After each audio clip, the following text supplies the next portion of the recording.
Hi everyone, welcome to today's video.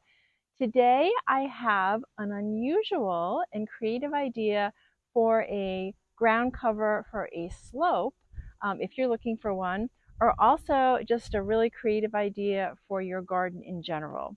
And it's this plant here. So I like to use my own gardens as trial gardens and see what works and what doesn't so I can share it with my clients and all of you. And as you know, we've done our big terrace wall project in the front of our yard, so we have a lot of square footage to cover.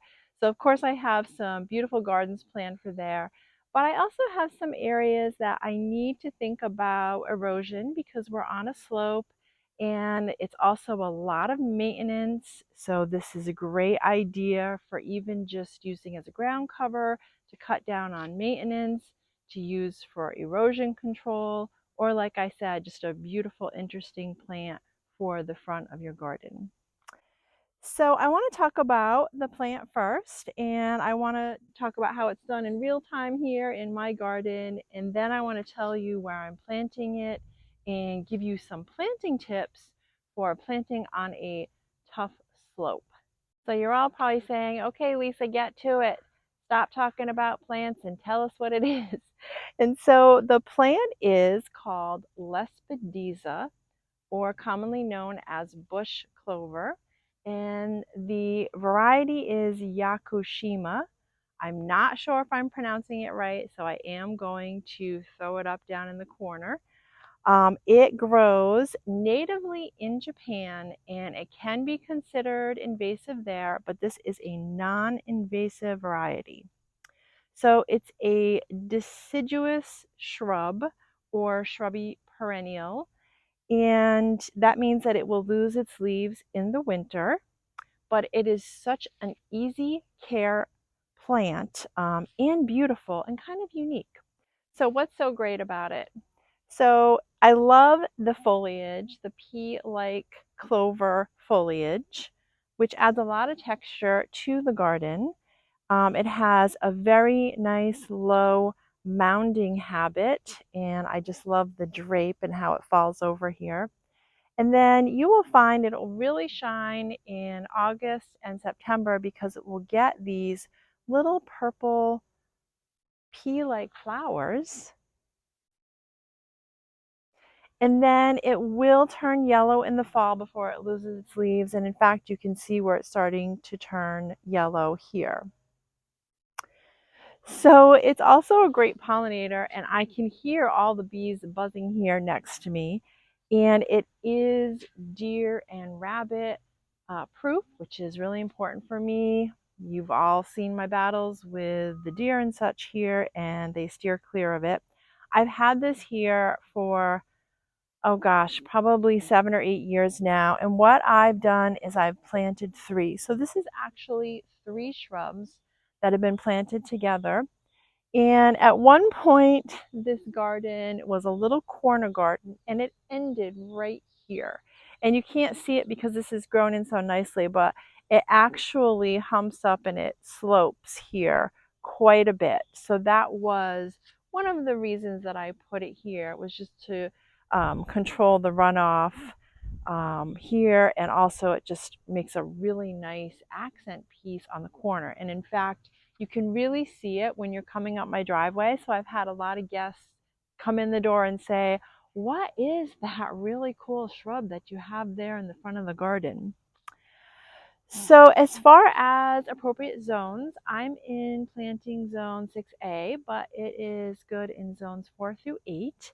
And it gets to be about 1 feet to 2 feet tall and about the same in width. So like I said, I have it planted in 3. You all know, if you've watched my videos, I like my mass plantings, but I just love how it fills up this corner, and it's kind of all grown together like one large shrub.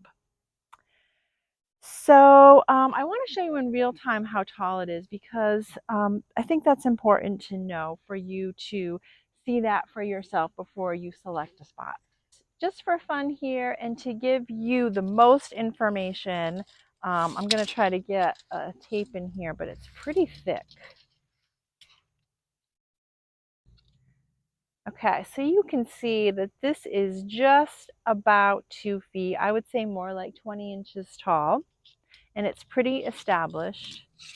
And I've got this massive group of 3 here. So just for fun, let me tell you how much space these 3 shrubs have covered.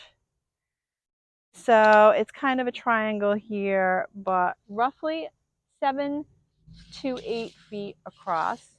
Not bad for 3 plants. I just really think it also does look pretty as an accent piece in front of this little garden here. And the fact that it is such a great pollinator is such an added bonus. So I want to talk about where I'm planting it out in the front. So you all know I have a lot of ground to cover out there, and I'm having a blast with that space. But we have this little area down by the mailbox, so really close to the road, that is very rocky. The soil is very poor, and it doesn't get any water. The irrigation doesn't run that far. And then, of course, in the winter, when we get snow, we will get a lot of salt and sand. The plows come through, and so it's all piled up on the sides of the road. So it's a pretty tough spot. And I'm really not a fan of grass, so I don't like having a lot of lawn. I would prefer to have more gardens. So I've decided to plant a little slope area down by the mailbox with the bush clover, this variety here. So I'm going to show you how we did that. I took some video of Josh and I doing our mass planting, and you can see how we spaced them out so that eventually they will all grow in together and cover that little area there. So I also want to tell you the trick that we use for planting that area, because when you have a spot on a hill like that, it's really tough to work on. And if you're concerned about erosion, you really don't want to disturb too much of the area when you're planting, because then you're just defeating the purpose. You're going to get more runoff.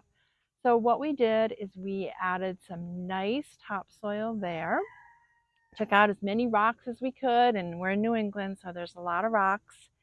And then what we did is we spot amended when we planted. So instead of amending the whole garden and tilling it and prepping it like we would normally do, we treated this hillside a little different to make our lives easier and to control the erosion by spot amending. So what that means is figuring out where your plants are going to go, digging the holes, and amending while you're planting. So that's really a great way to plant. It's great for our resources too, and of course our muscle work here makes our lives a little easier, and that's what we're hoping to do. So as far as maintenance, I want to end the video with that because this is such an easy plant to take care of. So what I will do here is I will let it go through its cycle in the fall, because we do get the beautiful yellow foliage, and then it will lose its leaves, and then I will leave it. So I'm really just going to have, some twiggies, some dead leaves will be left on it, some arching branches, and it does kind of look pretty for the winter with the snow sitting on it. I don't mind it at all. And then I cut it right down to the ground early spring, and it'll start its cycle again. Now you do have the option with this plant, if you really want to tidy your garden up before winter, of cutting it all down late fall, early winter. That's totally fine. I just enjoy having something there for interest, and it may be a little nesting material for the birds. So that's it for today. I hope you enjoyed this video and I've given you some tips. If you liked it, go ahead and tap like and hit subscribe for some future gardening fun with us.